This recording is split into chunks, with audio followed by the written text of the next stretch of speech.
Every day, Sir Topham Hatt came to the station to catch his train. "Hello," he always said to Thomas. "Don't let the silly freight cars tease you. Remember, you have an important job as a special helper in the train yard."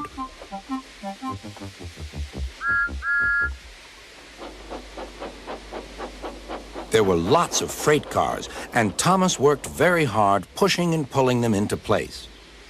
There was also a small coach and two strange things his driver called cranes.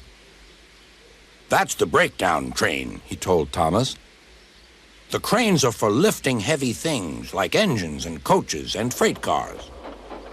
One day, Thomas was in the yard. Suddenly, he heard an engine whistling. "Help! Help!" A freight train came rushing through much too fast. The engine was James, and he was frightened.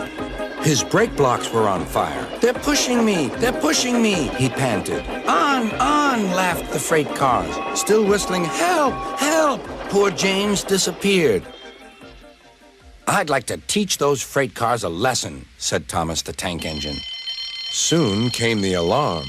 "James is off the line! The breakdown train! Quickly!" Thomas was coupled on, and off they went.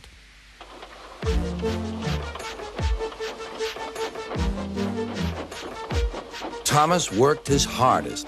"Hurry, hurry, hurry," he puffed. He wasn't pretending to be like Gordon. He really meant it.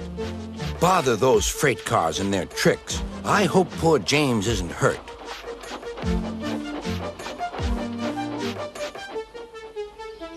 James's driver and firemen were feeling him all over to see if he was hurt.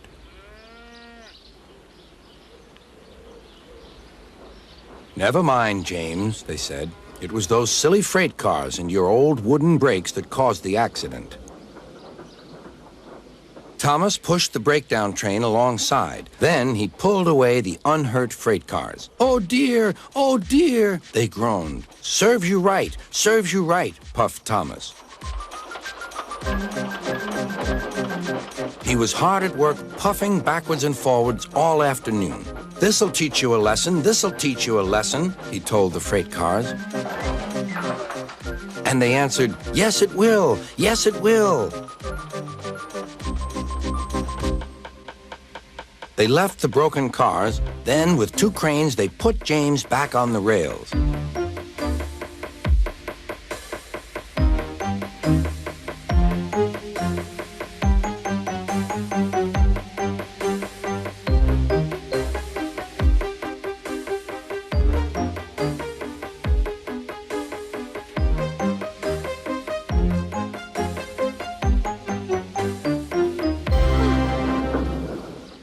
He tried to move, but he couldn't, so Thomas helped him back to the shed.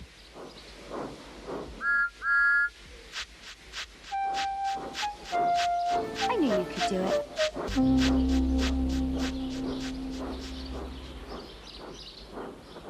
Sir Topham Hatt was waiting anxiously for them. "Well, Thomas," he said, "I've heard all about it, and I'm very pleased with you. You're a really useful engine. James shall have some proper brakes and a new coat of paint, and you shall have a branch line all to yourself." "Oh, thank you, sir," said Thomas. Now Thomas is as happy as can be. He has a branch line and two coaches called Annie and Clarabelle. He puffs proudly backwards and forwards with them all day.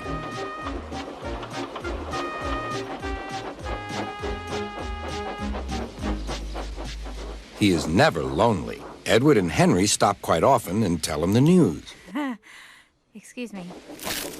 Gordon is always in a hurry, but never forgets to say boop, boop, and Thomas always whistles beep, beep in return.